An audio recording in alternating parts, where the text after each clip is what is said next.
Programa Novo Alvorecer, trazendo boas novas para você.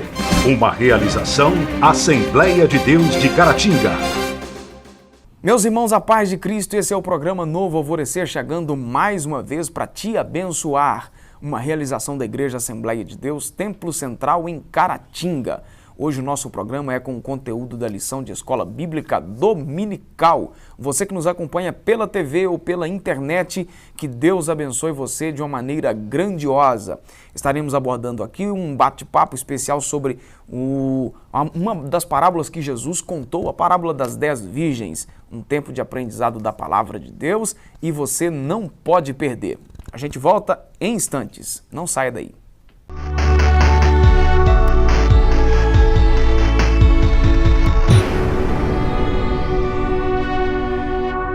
Olá, hoje eu tenho um convite para você. Dia 22 de dezembro, às 20 horas, nós teremos aqui na Assembleia de Deus, Templo Central, o espetáculo de Natal, O Presente. É uma cantata com coral, orquestra e teatro, onde estaremos todos juntos celebrando essa data tão importante. Venha, traga sua família, convide os amigos e vamos juntos celebrar o Natal. Aguardo vocês!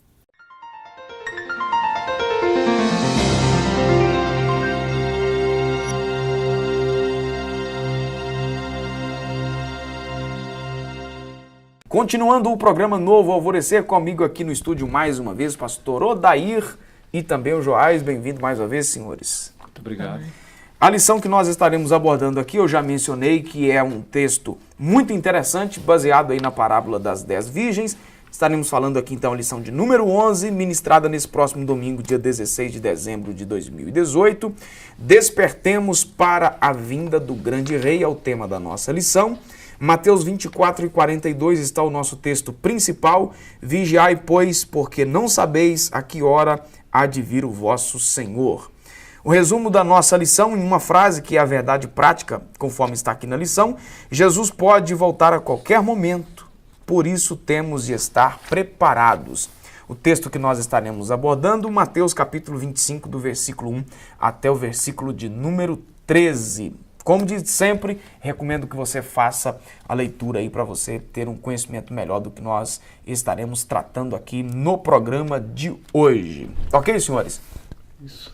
Basicamente um resumão aqui para quem está em casa nos assistindo e impossibilitado de fazer a leitura. Agora Jesus contou, né, entre as suas parábolas, aí essa que nós estaremos trabalhando, relatando aí sobre os preparativos para um casamento, né, onde 10 moças, conforme a cultura da época, se prepararam para o casamento, né?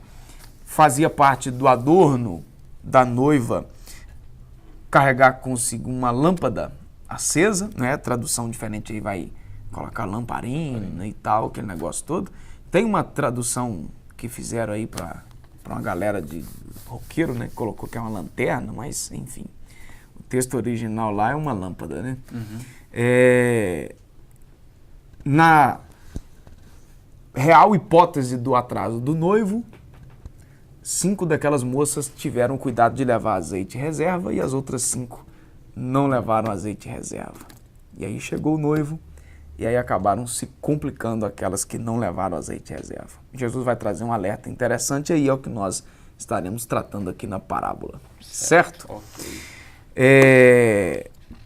Diante disso aí, de que as moças deveriam todas elas ter levado azeite reserva, a gente entende então que nós somos responsáveis individualmente pela nossa condição. Nessa parábola, Jesus declara solenemente a impossibilidade de sabermos o momento da sua volta, assim como também foi imprevisível o atraso do noivo. Diferente da nossa cultura, né? Na nossa cultura, que quem atrasa normalmente é a noiva. Né? Na cultura que Jesus estava dizendo é que o noivo atrasou, as moças não sabiam quanto tempo o noivo iria atrasar, né? E aí deveriam estar todas preparadas. Aqui chama autorresponsabilidade, né? Essa responsabilidade individual, né? De que cada um deve ter a sabedoria de esperar pela vinda do noivo, né? esperar com sabedoria implica estar preparado para qualquer situação, né? Para qualquer imprevisto, como foi o atraso do noivo aí, né? Isso é bom e é ruim. Eu acho bom e ruim ao mesmo tempo, né? Bom porque ninguém atrapalha o outro. Ruim porque ninguém pode ajudar o outro também na questão de dar algo espiritual, né? Que é o foco da lição. Deixar o sujeito preparadinho para a volta do Senhor Jesus. Que é o foco da lição de hoje, né? Uhum. Essa é uma das poucas coisas do cristianismo que não são compartilhadas. Sim. Sim. Tantas Nós vamos outras, ser salvos juntos, né? Mas cada um responde cada um por tem uma si. responsabilidade espiritual, né? Sim. Aceitando ou não o chamado que fora feito pelo próprio Senhor Jesus. Né? Uhum. Interpretando então a parábola, para a gente caminhar aí. Essa é uma das parábolas que ao longo do tempo já recebeu inúmeras interpretações, como outras também que a gente até mencionou aqui nos programas anteriores, mas a gente percebe que não é um texto fácil de ser interpretado. Parece simples e acessível, Mas é um texto. Se olharmos a cultura, né, à luz da cultura, fica complicado interpretarmos ou trazermos para a nossa realidade. Exato. Que é a nossa função, né? Sim. Aquele que ministra, ele tem a função de fazer essa ponte, né? De cavar. Esse elo de ligação. Né? Das diversas vezes que encontramos em Mateus a expressão reino dos céus, essa é uma delas em que o sentido não se refere apenas ao reino traduzido por Cristo com a mensagem do Evangelho, mas sim com o sinônimo de vida eterna e de reino plenamente restaurado. Aí temos outro significado aí também que é da palavra virgens. Significa que eram sábias e irrepreensíveis, simbolizando aqueles cuja vida interior era sem qualquer mancha, pois os que seguem a Cristo são chamados de virgens. Aí outras traduções, além desse texto aqui de Mateus, Apocalipse 14:4, 2 aos Coríntios 11:2. É interessante aí esse reino plenamente instaurado, né? Para a gente entender, quanto ao reino, existem duas situações. O reino que já existe, está entre nós, né? O reino está em vós, né? Está entre nós. E o reino ainda por vir, né? Onde Jesus vai reinar plenamente sobre todas as nações e tal. Nesse caso da parábola, está falando desse reino, do segundo, né? Do reino pleno de Cristo, sobre todas as nações, né? O reino milenar. Então é importante a gente olhar para a parábola com esse pensamento, né? Está falando desse reino já instaurado já, plenamente. Sobrou para você aí, Odair? Batata quente. Os virgens. As virgens, melhor, menos mal, né? Mas a questão interessante aqui sobre a questão das virgens, né? Significando mulheres ou pessoas sábias e irrepreensíveis, né? Crentes que a vida transparece para todos de forma pura, né? Pura. Isso aqui é interessante que se olhar as 10 aparentemente tinindo, né? Iguais, todas no mesmo nível, né? Com uma diferença que ficou bem concretizada quando o noivo ouviu-se o clamor, aí vem o quando noivo. Alguém anunciou a chegada quando dele, alguém né? anunciou, né?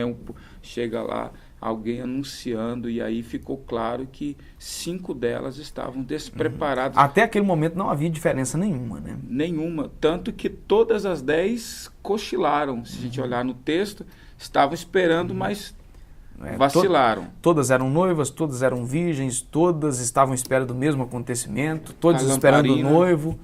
Todas, inclusive com a lamparina todas acesa. Todas dormiram. Com a lamparina acesa, todas as 10. Só que 5 sabiam que as lamparinas não chegariam até o local. O atraso ali é que foi a questão crucial. Não né? tinha de reserva. Aliás, o texto vai dizer, até falamos antes de começar, que o texto vai dizer que elas não levaram. E vai ficar para o próximo ponto aí, a questão de não levaram. Aí as duas classes de virgens, a parábola que a gente está falando, fala que havia duas classes, ou seja, prudentes e loucas. Isso vai depender da tradução aí, que vai variar um pouquinho as palavras, né? Como já foi dito, as 5 virgens prudentes simbolizavam os crentes fiéis, sinceros e constantes e santos, não é? Na visão do autor aqui, né, Joás? Já as outras 5, apesar de também serem religiosas, foram classificadas como loucas, pois, diferentemente das primeiras que se aprovisaram, confiavam que apenas a sua religiosidade fosse suficiente para levá-las até o lugar onde o noivo estava. Isso aí o autor já está fazendo aqui uma aplicação na sua maneira de entender. O que nós podemos destacar aí, além do que o autor está dizendo aqui, das duas classes de virgens, ô Joás? Olhando o texto assim com bastante cuidado, a gente vai ver que o que diferencia as duas classes é uma coisa que, assim, não é de difícil acesso, que é a sabedoria, né? Prudência e loucura aí no texto está falando de alguém que tem sabedoria e alguém que não tem sabedoria, né? As loucas, né, são imprudentes, não têm sabedoria, né? E as virgens prudentes aí, as sábias, as que têm sabedoria, né? Então, o que vai diferenciar essas duas classes é quem tem sabedoria e quem não tem. E isso aí aplicando para a nossa caminhada cristã, né? Para a nossa caminhada de fé, não é algo tão difícil assim. Né? Porque quem não tem sabedoria pode pedir a Deus e Ele dá livremente, com liberalidade, a qualquer um que pedir. Né? Então, essas 5 loucas aí, né? Elas estavam despreparadas assim, por falta de sabedoria e por falta de empenho, talvez. Sim, né? sim. Se elas tivessem se empenhado um pouco mais, né? Teriam pensado em todas as hipóteses, todas as situações, estariam preparadas plenamente. Né? Para você, Odair, o próximo aí, o azeite através da Bíblia é símbolo do Espírito Santo, posto em sua missão para ungir, iluminar, purificar e separar, e etc. Na visão do autor, essa parábola especificamente representa a presença permanente do Espírito alinhada à fé verdadeira, à santidade, à necessidade, a fé verdadeira e a santidade necessária para a salvação. Como que você enxerga aí? O Espírito Santo? Pegando um gancho aí para explicar esse tópico, pegando um gancho no que o Joás falou com propriedade aí, no versículo de número 2, no versículo número 3 da leitura bíblica aí, do texto sugerido, Mateus 25:3. 25:3. As loucas, tomando as suas lâmpadas, não levaram azeite consigo. Quando eu interpreto isso, eu só não levo aquilo que tenho. Se elas não tivessem, o texto seria claro, elas não tinham azeite. O texto está dizendo que elas não levaram, ou seja, elas menosprezaram a importância do azeite para aquele ato, para aquele momento. Uma quantidade maior, né? Sim. Porque, de certa forma, elas levaram uma porção. Levaram uma porção, mas não como as prudentes que levaram com sobra, né? Elas deveriam ter levado com sobra. Aplicando a questão aí, simbolicamente, desse azeite que elas não levaram, falando no que o Joás aplicou aqui no original, que está ligado mais à sabedoria, nós entendemos que muitas pessoas estão menosprezando aquilo que elas conhecem, aquilo que elas sabem o que deveriam fazer, mas exatamente porque não estão usando a sabedoria que têm, aí elas não vivem uma vida, aí, como o autor está trazendo aqui, um dos símbolos desse azeite, né, que seria a presença do Espírito Santo. Porque o Espírito Santo, alguém cheio do Espírito Santo, o cara vai transparecer com um caráter mudado, né? O fruto dele vai transparecer como um caráter cristão que glorifique a Deus. Agora, se a pessoa diz que é cheio do Espírito Santo, mas o caráter dele está como as loucas, as virgens imprudentes, loucas, que têm azeite ou têm a sabedoria, mas não fazem questão. uso. Certo, vamos dar uma pausa aqui no programa e a gente volta em instantes.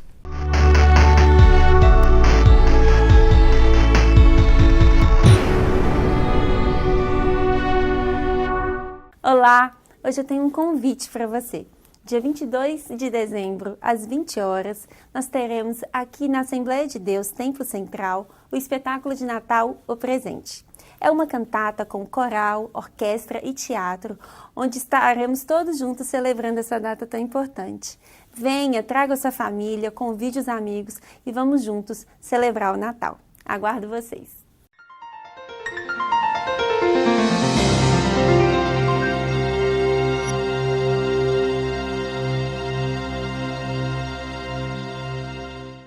Continuando o programa Novo Alvorecer, ficamos pendentes aí no primeiro tópico ainda, Odaí, sobre a chegada do noivo. Os cristãos primitivos viviam na expectativa do retorno de Cristo ainda em sua geração.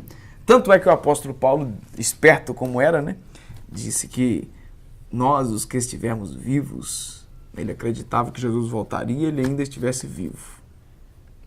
Como que fica a chegada do noivo aqui na interpretação da parábola?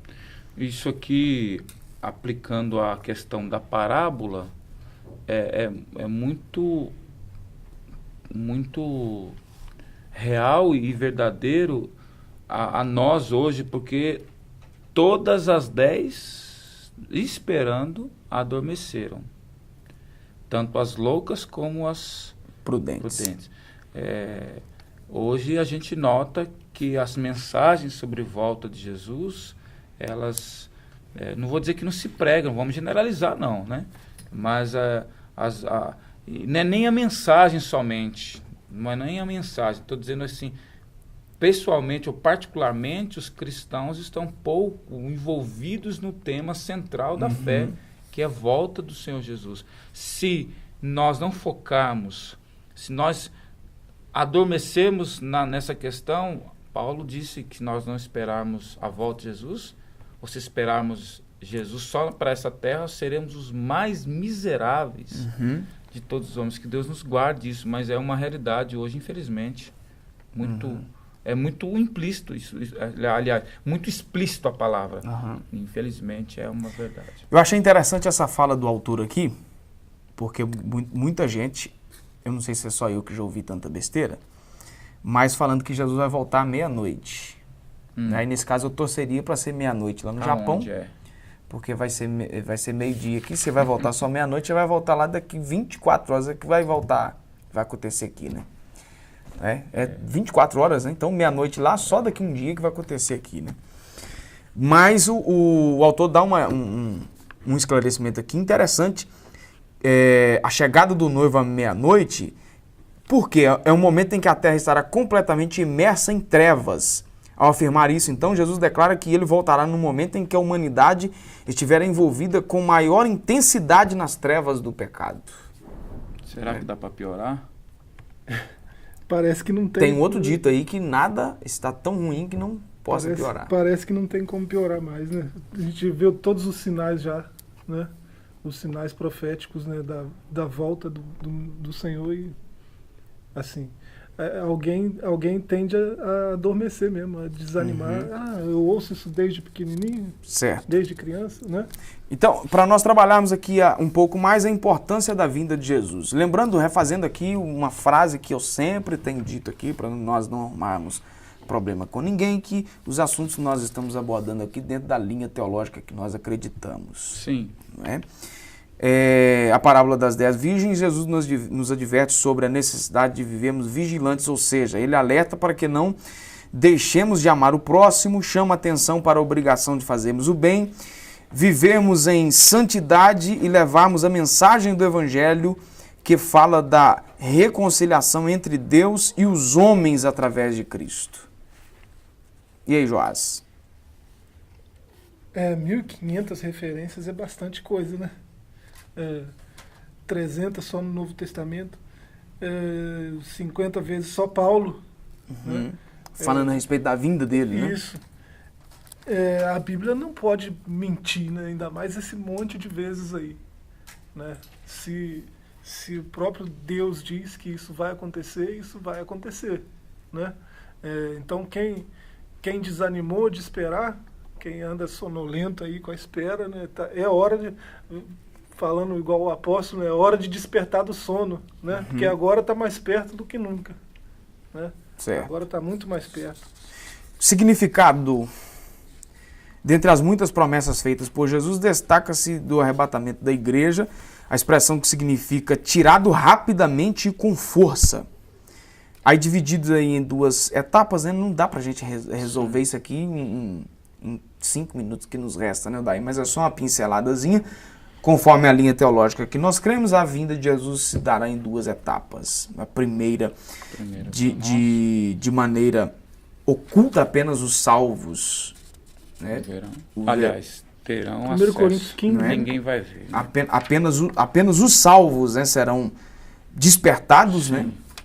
Na segunda, Jesus voltará com a sua igreja glorificado, rodeado em glória, descendo sobre o Monte das Oliveiras, seja visto publicamente. Essa primeira fase. E aí, algumas pessoas usam dessa palavra que eu vou usar aqui para tirar até a chacota a respeito disso aqui, e Jesus virá de maneira secreta. Sim. Né?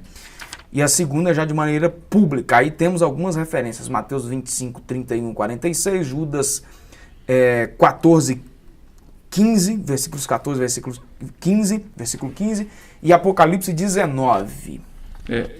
Vamos focar então na questão de arrebatamento, sem criar polêmica.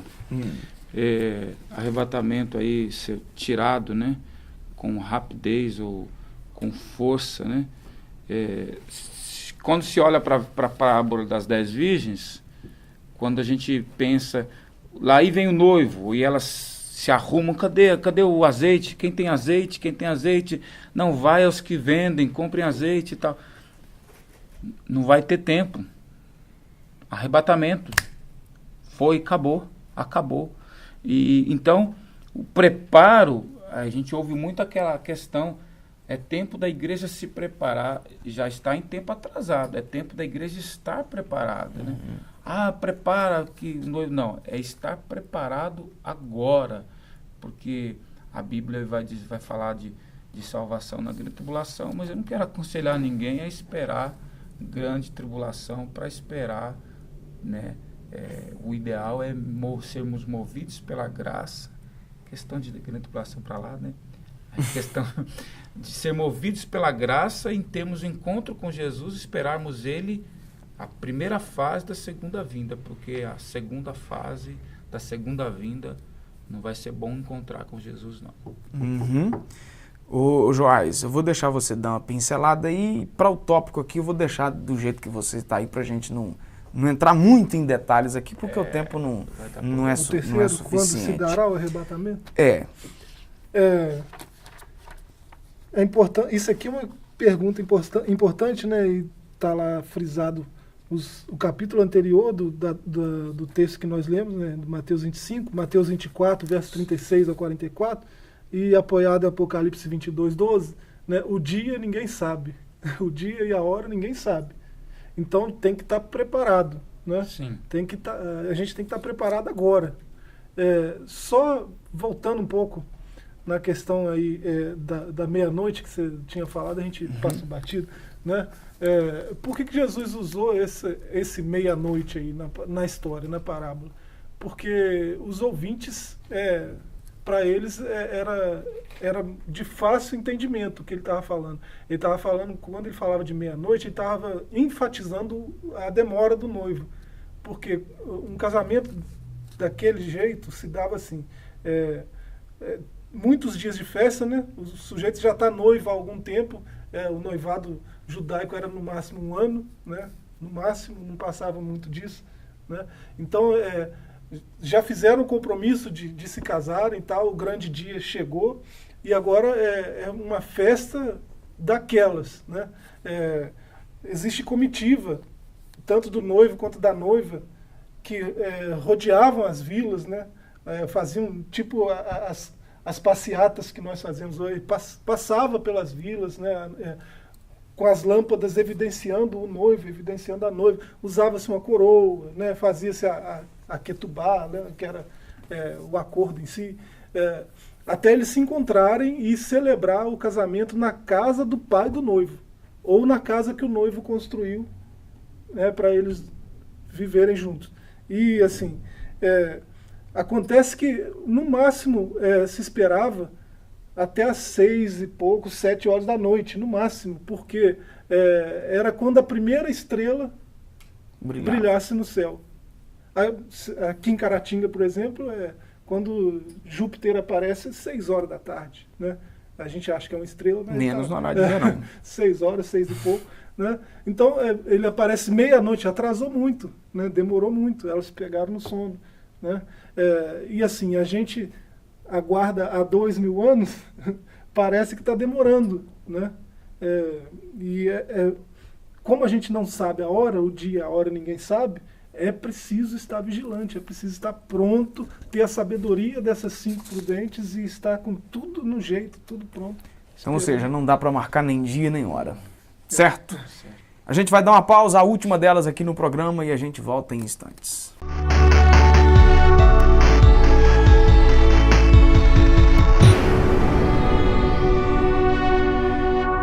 Olá, hoje eu tenho um convite para você.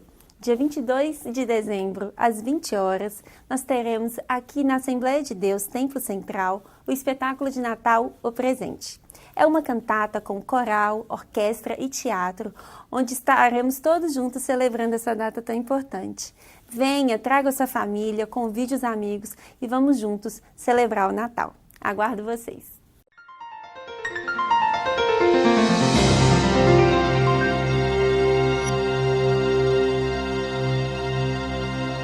Continuando o programa Novo Alvorecer, falando agora sobre vida cheia do Espírito e santidade, a parábola das 10 virgens ressalta o valor de cada cristão estar pronto e com a vida santificada, ou seja, vivendo de forma separada, de maneira que agrade o noivo, que nesse caso é o Senhor Jesus.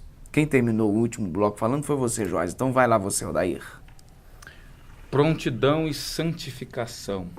Os dois, na realidade, não tem como excluir um do outro, né? A prontidão exatamente porque a santificação está falando, como falamos já, que o Joás falou numa lição passada, que a santidade está totalmente relacionada ao serviço, né? Quem serve está pronto, né? A vida separada, muitas pessoas imaginam que seja enclausuramento, né? O sujeito precisa ficar, não pode conversar, não pode se relacionar, não pode ter amizade com pessoas que não praticam a mesma fé. Não pode rir. Não pode rir, vai cair santidade, ó, Pai do Senhor, aquela coisa, e na realidade não está nem aí, Jesus não está nem aí com isso quando falou sobre separação. Separação está exatamente no quesito, está pronto para uso exclusivo do Senhor Jesus, né? Está separado de forma tão... Na realidade, o desejo que move o coração de quem está separado é ele está separado por gratidão. Ele está tão grato a Deus pela obra que Deus fez na vida dele, que ele decide por si próprio estar separado para a glória do Senhor. Sendo assim, tão cheio do Espírito, um estilo de vida, como o autor coloca aí na lição. Ou seja, é a maior necessidade para a nossa vida hoje, mas sem o Espírito, né, ninguém pode chegar-se até Deus, ou ninguém pode ser cheio do Espírito Santo de Deus se não adotar um estilo de vida santo. A santificação, em contraste com a justificação que ocorre no momento da conversão, é um processo que perdura por toda a nossa vida. Para você, Joás. É um processo, né? Redenção, depois justificação, depois santificação, né? E como a gente está falando de santificação, é isso aí, estilo de vida mesmo, né? O que ele fez na cruz por mim foi tão grande, foi algo tão assim, assustadoramente maravilhoso, né? Que eu só posso ser grato. E sendo grato, a única coisa que eu quero é agradá-lo, né? Aí, no meu esforço para agradá-lo, eu vou viver um estilo de vida santo, separado, né? Diferente. Exatamente. Então, ou seja, ninguém pode ser cheio do Espírito se não adotar um estilo de vida. É muito forte essa palavra, estilo de vida, né? Isso é muito forte. Todo mundo vai ver, ó, é estilo dele. Na realidade, estilo é por espontaneidade, né? Ele desejou e buscou aquilo. Essa palavra chamou a atenção, estilo de vida. E não tem nada mais poderoso. Maneira de né? viver. Maneira de viver. Não tem nada mais poderoso, né? Nós estamos aqui gravando um programa, né, que passa na televisão, espalhado na internet, né? Fora isso, a gente publica revistas, a gente faz postagens em outras redes sociais, a gente prega, grava pregações, espalha, a gente está preocupado em espalhar a mensagem, né? Mas se a gente não tiver esse estilo de vida, Sim. a mensagem não chega, né? Então é estilo de vida mesmo, modo de se conduzir em qualquer âmbito da Seria existência. o que Paulo falou com Timóteo, faça assim, né? Fazendo assim, você salvará a você mesmo e a todos que te ouvem. Isso. Andando em santidade para com todos, já que você está falando em todos aí, o intuito de vivermos uma vida santa e cheia do Espírito, devemos quebrantar o nosso coração, tornando plenamente consagrado, dedicando-o a Deus e ao seu trabalho. Nosso compromisso é agradar ao Senhor, andando em santidade, de maneira fiel e leal a Deus, à família, à igreja, ao pastor, aos irmãos na fé. Eu uso um termo, às vezes, pastor Adilson, Joás, lampejo da graça. O que seria o lampejo da graça, ao meu ver? O lampejo da graça é eu estar na minha casa e Jesus lampejou, lançou no meu coração um desejo para ir orar, ou para ir ler a Bíblia. E essa voz, esse desejo, se eu não estiver sensível para entender e fazer o que o Senhor envia sobre o meu coração, eu vou vencer aquele desejo, não volto passar desapercebido. Vou passar desapercebido. Agora, se eu der com sensibilidade, entender e fazer o que esse lampejo está me orientando a fazer, eu terei uma vida abençoadíssima. Isso não é para mim, isso é para todos nós. Teremos uma vida abençoadíssima. E, infelizmente, nós, às vezes, não estamos tão sensíveis para ouvir esse apelo da graça, porque o próprio Deus quem está batendo ao nosso coração e esperando de nós esse retorno. E isso é maravilhoso. Isso é tão simples, é o próprio Deus querendo. Se Ele quer, basta nós entendermos isso, né? E aplicarmos a nossa vida a esse lampejo maravilhoso da graça. E aí, Joás? É isso. Um apelo que, assim, se a gente realmente entendeu o que Ele fez, a gente responde ao apelo, né? Sim. A gente vive de forma adequada ao que Ele fez. De maneira santa para com todos, né? Isso. Ok, mais alguma coisa a acrescentar aí, Joás e Eldaí? Jesus é bom e está voltando. Tá certo. A gente vai ficando por aqui com o programa Novo Alvorecer, agradecendo você por ter nos acompanhado, fazendo aqui o convite para você participar conosco de um de nossos cultos toda terça, quinta e domingo, sempre às 19 horas. O endereço do nosso templo central aqui em Caratinga é Rua Princesa Isabel 52, bem no centro da nossa cidade. Fique na graça e na paz e até o nosso próximo encontro, se Deus assim nos permitir. Até lá. Programa Novo Alvorecer, trazendo boas novas para você. Uma realização Assembleia de Deus de Caratinga.